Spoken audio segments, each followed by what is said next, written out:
মুহররম মাসে ইমাম হুসাইনের নামে তাজিয়া বানানো হারাম, ইমাম হুসাইনের নামে বুকে ব্লেড মারা হারাম, ইমাম হুসাইনের নামে বুকে খঞ্জর মারা হারাম, ইমাম হুসাইনের নামে বুকে চাকু মারা হারাম, ইমাম হুসাইনের নামে লাঠি খেলা হারাম, ইমাম হুসাইনের নামে বাঁশ খেলা হারাম, ইমাম হুসাইনের নামে ঢোল বাজানো হারাম, ইমাম হুসাইনের নামে গান বাজানো হারাম, ইমাম হুসাইন নামে মাদক করা হারাম। আর এই সমস্ত কাজগুলো পুরো মুসলমানের ঘরে সন্তান করতে পারে না, কখনো না। কোন মুমিন ঘরের সন্তান করতে পারে না, কোন ইমানদার ঘরের সন্তান করতে পারে না। কোন ইমানদারের কাজ নয়, কোন মুমিনের কাজ নয়, কোন মুত্তাকির কাজ নয়।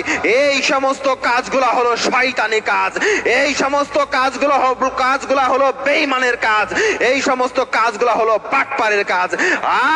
বাপের বিয়ে পেয়েছো যে ইমাম হুসাইনের নামে ঢোল বাজাচ্ছো, মস্তি করছো, উল্লাস করছো।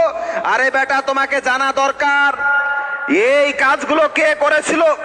তুমি কি জানো? কোনদিন জানার চেষ্টা করেছো? কোনদিন গবেষণা করেছো? তুমি যে কাজগুলো আজকের জামানায় ইমাম হুসাইনের নামে যে কাজগুলো করছো, এই কাজগুলো কে করেছিল তুমি কি জানো?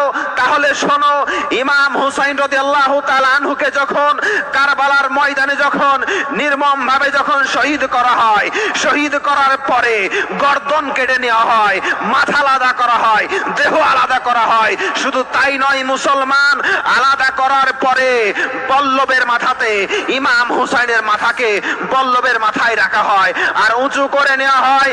দামেস্ক পর্যন্ত নিয়ে যাওয়া হয়েছিল উল্লাস করতে করতে, মাতুম করতে করতে, খুশি করতে করতে, নাচতে কুদতে করতে করতে, ঢোল বাজাতে বাজাতে। তাহলে চিন্তা করো তাদের মধ্যে তোমার মধ্যে কি তফাৎ আছে। তারা ইমাম হুসাইনের মাথাকে নিয়ে উল্লাস করেছিল, খুশি করেছিল, ঢোল বাজিয়েছিল। আজকে ইমাম হুসাইনের নামে তুমি তো ঢোল বাজাচ্ছ, তুমি তো বুকে ছুরি মারছো, তুমি তো খুশি মাতম করছো, তুমি তো মাতম করছো। কেন করছো? কিসের জন্য করছো? তাদের মধ্যে তোমার মধ্যে কিসের তফাৎ? এই মুসলমান, কিসের তফাৎ? না না না, আজ থেকে আপনাদের এই সমস্ত শয়তানি কাজগুলোকে বন্ধ করতে হবে, এজিদি কাজগুলোকে বন্ধ করতে হবে, সীমারের কাজগুলোকে বন্ধ করতে হবে, বেঈমানি কাজগুলোকে বন্ধ করতে হবে। আজকেই 3 তালাক মারতে হবে। মুহররম মাসে এই সমস্ত কাজগুলো করা যাবে না।